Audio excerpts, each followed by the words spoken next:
Today is our third in the series on the last words of Jesus.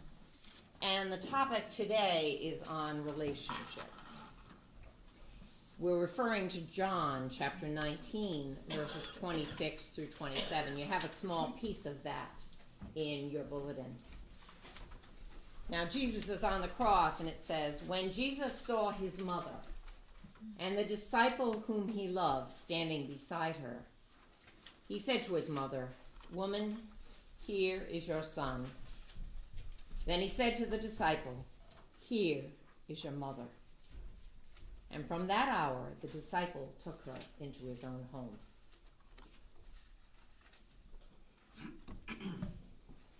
Again, you need to think about the context here.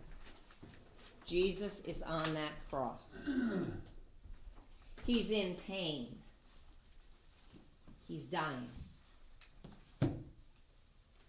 But another word from Jesus talks about his concern for relationships. His concern for his mother, who he's leaving behind. He says to his disciple, the one he loved, "Here is your mother."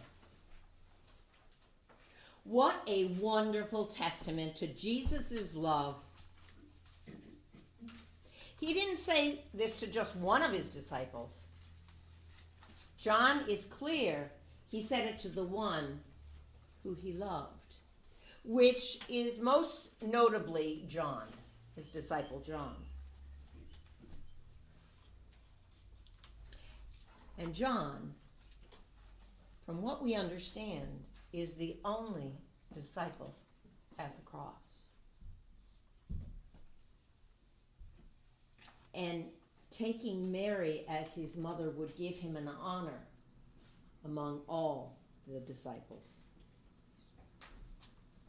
And in doing so, John was also adopted into Jesus' family.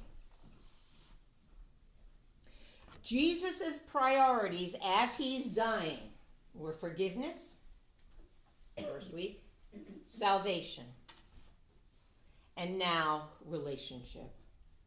We are created to be in relationship, in community with one another, to have a covenant with one another. He was concerned that his mother would be taken care of, that she would have someone to console her, and that she would have the disciple he most loved. And probably, and this is conjecture on my part, if he was the disciple that Jesus loved the most, then probably the one who might have known Jesus the best, as is humanly possible. Jesus' humanity is on display here, and the grace that he provides. He goes about the business of closure. First, he closes by forgiving everyone for what they had done. Jesus, forgive them, for they know not what they do. Then he promised salvation to the criminal on the cross. "Today you will be with me in paradise." And then he gets to relationships. Don't we all worry about our loved ones and what might happen to them when we die? Haven't you worried about people that have died in your life? Whether you could go on, whether you could live. Who would you talk to? Who would support you? The dying process is an important process. And if you have the luxury, and I'm saying the luxury of that process, it's vital. We need to say those things that we should have said. We wonder about who's going to care for them. And how can we, in some ways, mediate, kind of give a balance to the grief we know that they're going to go through? Our last words are some of our most important. This is a poem that came to me, and it literally came to me back in 2008. I've got it up on my YouTube site. It's called Surround Me with Music. And it talks about what I want to happen when I'm dying. When I am dying, surround me with music, soothing, hearty, spiritual, loving. Surround me with prayer, knowing that I'm okay. Surround me with family, loving, grieving, and laughing. Speak to me those words of your heart, words unspoken, fearful, hurtful, words that shackle you, words of love that free you. Remember me with laughter, with love, with respect that I tried to live in love. Always know that God is a prayer away. Angels surround you, often in human disguise.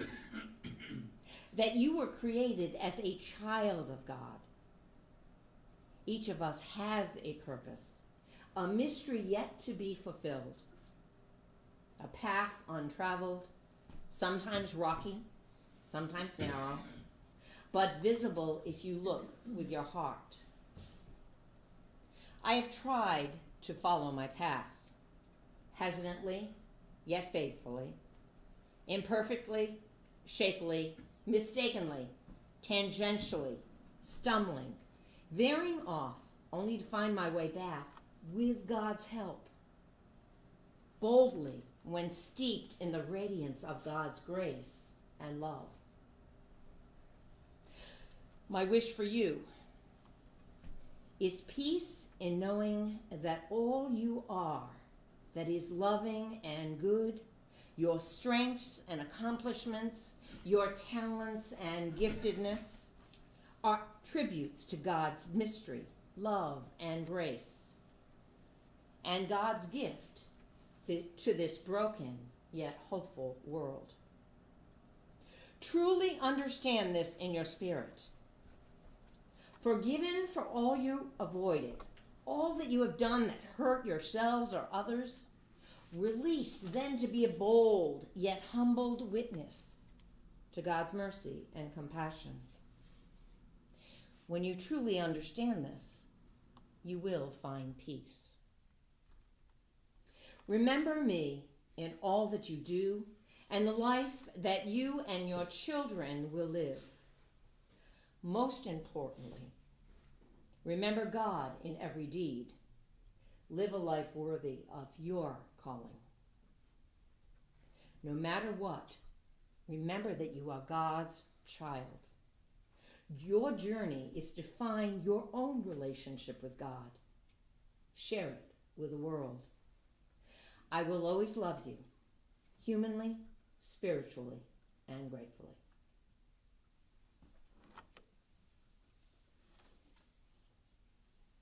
The dying process is an important process.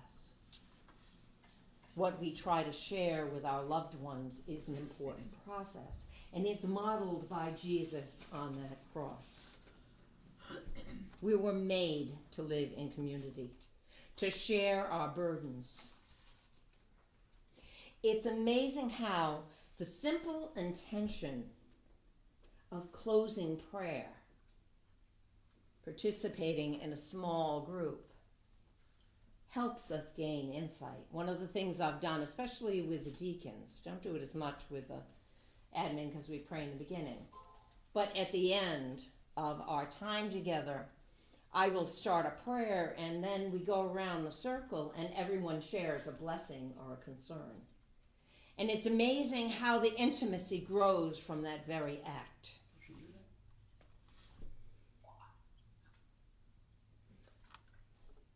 People love it. Even in our film study, I already have learned things about people that I didn't realize. Remember, sitting in this church on a Sunday morning, you never know the crosses that some are bearing. So be gentle with one another. Be careful of your teasing. Be careful of your judging. Be patient as folks no longer can do what they once did, understanding that they're going through grief and loss about that their identity may be in what they've done all their lives. Remember, we show one another only what we want. What's underneath your bravado, your smile, your sociability? And what burdens might others be bearing about which we are totally unaware? This is community. This is what Jesus is speaking to us about on the cross as he's dying, about relationship and caring for one another and for loving one another. Summary from this last saying of Jesus on relationship is that we need to value community, compassion, caring, and understanding. Unlike Jesus, we can't imagine the journey each of us walks. Amen.